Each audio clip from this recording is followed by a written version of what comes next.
Les deux joueurs ont roulé. Hunter reprend. Hunter harcelé par Robinson.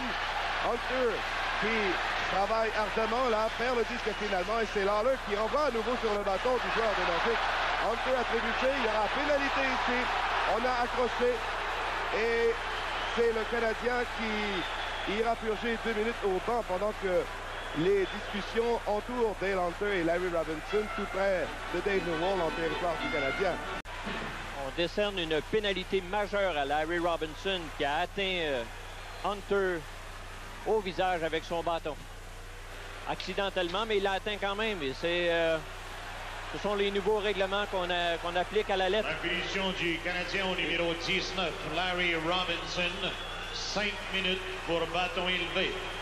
À 14 minutes, 50 secondes. Renvoyé à Malone. Passe à côté. Hors jeu. Il a devancé le disque en entrant en territoire du Canadien. Alors, les Nordiques, depuis l'absence de Larry Robinson, ont obtenu 4 lancers en direction de Patrick Roy et ont obtenu un but.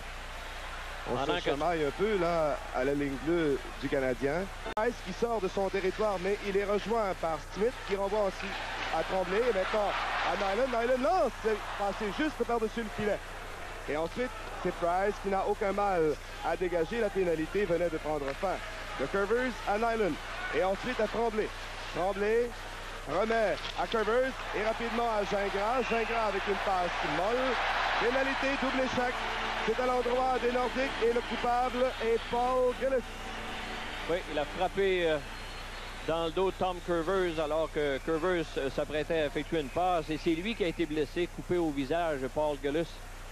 On ne sait trop comment. On va voir Curvers recevoir la passe, la remettre immédiatement et l'échec au bâton du joueur des Nordiques. La punition du Québec au numéro 23, Paul. Et je lui disais qu'il venait de battre les Islanders, c'était bon signe. Oui, il a dit oui, tout le monde bat les Islanders cette année. Par Waller, la rondelle va jusqu'à Picard ensuite, vers Malone, disque au centre. Svoboda prend les choses en main, se présente chez l'adversaire, vers le disque aux mains de Peter Stastny. Il reste moins de 2 minutes à faire à la deuxième temps. On remet rapidement à Richer qui ne peut capter la passe.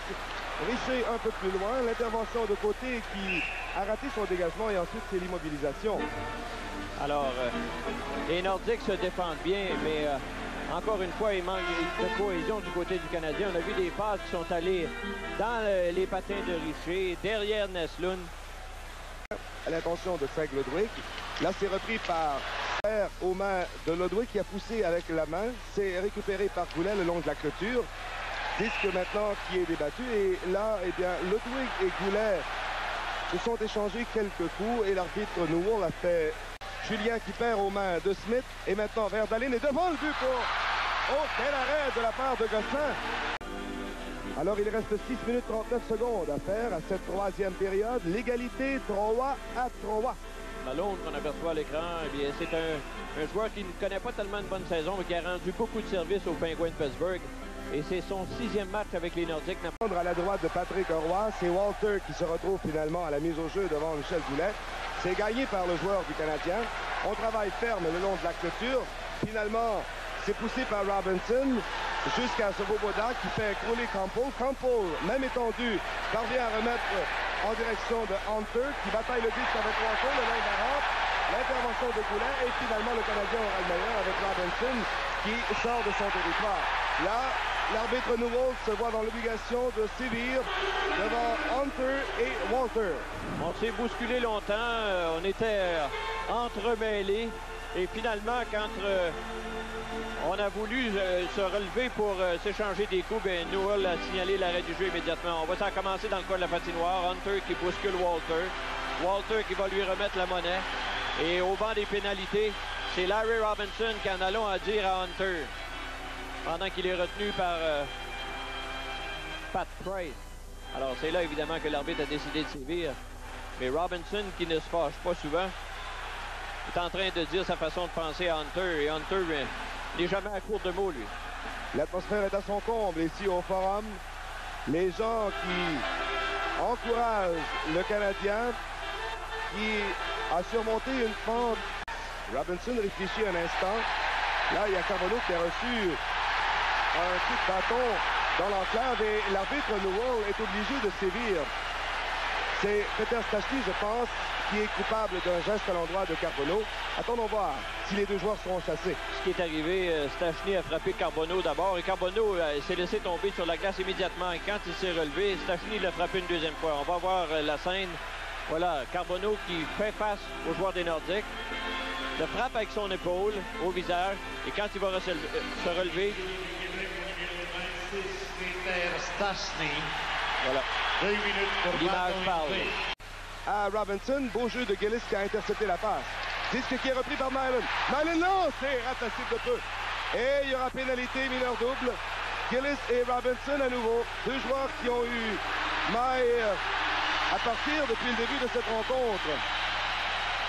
Alors Robinson et Gillis seront chassés. Alors c'est la foule qui s'amuse du geste de Robinson. Robinson qui a accroché un joueur des Nordiques. On va voir, ça se passe derrière le jeu ici. Voilà, Bobby Smith croque en jambe à l'endroit de Peter Stastny.